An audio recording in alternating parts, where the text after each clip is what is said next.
So in previous video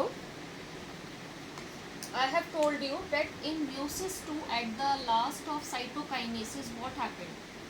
At the last of cytokinesis from one parental cell, this is a parental cell, two daughter cell form, right? एक parental cell से दो daughter cell बने और meiosis 1 में आपको कितनी cell मिली थी? दो सेल मिली थी। तो दोनों सेल का म्यूसिस 2 होगा, दोनों सेल का म्यूसिस 2 में डिवीजन होगा। तो ओवरऑल आपको स्टार्टिंग में जो सेल एंट्री की थी म्यूसिस में, क्या हो रहा था? स्टार्टिंग में एक सेल एंटर किया म्यूसिस में, एक सेल से दो डॉटर सेल बने म्यूसिस 1 में, और म्यूसिस 2 में दोनों डॉटर सेल से क्या हुआ? 4 डॉटर सेल बन गए, राइट। तो इस तरह से हमने देखा कि म्यूसिस में from single parental cell 4 daughter cell form, और चारों डॉटर सेल में नंबर ऑफ क्रोमोसोम क्या हो गया? n and DNA content C। Starting में क्या था? 2 and 2C। तो आप देख सकते हैं नंबर ऑफ क्रोमोसोम और डीएनए कंटेंट पेरेंटल सेल के क्या हो गए? हाफ हो गए। इसीलिए म्यूसिस को क्या कहा जाता है? It is known as the reductional division, क्योंकि म्यूसिस 1 में पहले एक पेरेंटल सेल 2 डॉटर सेल में डिवाइड हुई, फिर दोनों डॉटर सेल क्या हो गए? 4 आपके डॉटर सेल्स में डिवाइड हो गए, right. So let's start. What are the differences between meiosis and mitosis? अब आप बहुत क्लियरली देख सकते हो क्या क्या डिफरेंस है, खुद भी लिख सकते हो। एक बार मैं यहाँ बता रही हूँ।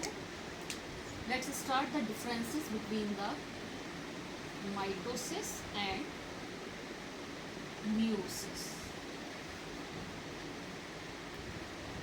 पहला डिफरेंस जैसे हम देख चुके हैं, माइटोसिस को इक्वेशनल डिवीजन कहा जाता है एंड म्यूसिस को रिडक्शनल डिवीजन कहा जाता है, राइट। इसमें पेरेंटल सेल 2 डॉटर सेल्स में डिवाइड होती है। Parental cell is going to divide into 2 daughter cell, जबकि म्यूसिस में parental cell is divided into 4 daughter cell.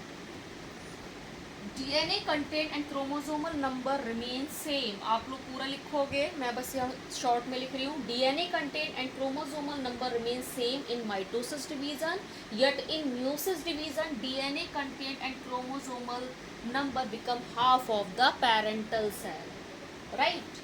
Next point, in mitosis division complete into only one stage, लेकिन meiosis division में क्या थे? 2 phases थे, meiosis 1 and meiosis 2। लिख लेना detail में।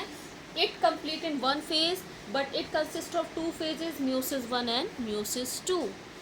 माइटोसिस का जो प्रोफेज है वो शॉर्ट होता है, लेकिन म्यूसिस का प्रोफेज 1 लॉन्गेस्ट फेज होता है, वो हम देख चुके हैं। Prophase 1 of meiosis is longest phase. This is further divided into 5 phases। कौन कौन से फेजेस थे? हमने पढ़ा था ना, लैप्टोटीन, zygotene, pachytene, diplotene and diakinesis. तो इसका प्रोफेज 1 काफ़ी बड़ा होता है, फर्दर डिवाइडेड इनटू 5 phases। आप लोग लिख लोगे। नेक्स्ट पॉइंट हमने देखा, माइटोसिस के अंदर कोई भी क्रॉसिंग ओवर की प्रोसेस नहीं होती, कोई भी स्नैप्टोनोमियल कॉम्प्लेक्स नहीं बनता है। आप कह सकते हो जेनेटिक मटेरियल का एक्सचेंज नहीं होता। लेकिन म्यूसिस 1 में हमने देखा था क्रॉसिंग ओवर की प्रोसेस हो रही थी, स्नैप्टोनोमियल कॉम्प्लेक्स बन रहा था, बाईवैलेंट टेट्रेड स्ट्रक्चर बन रहे थे। वो सब किसमें हो रहे थे? म्यूसिस 1 में।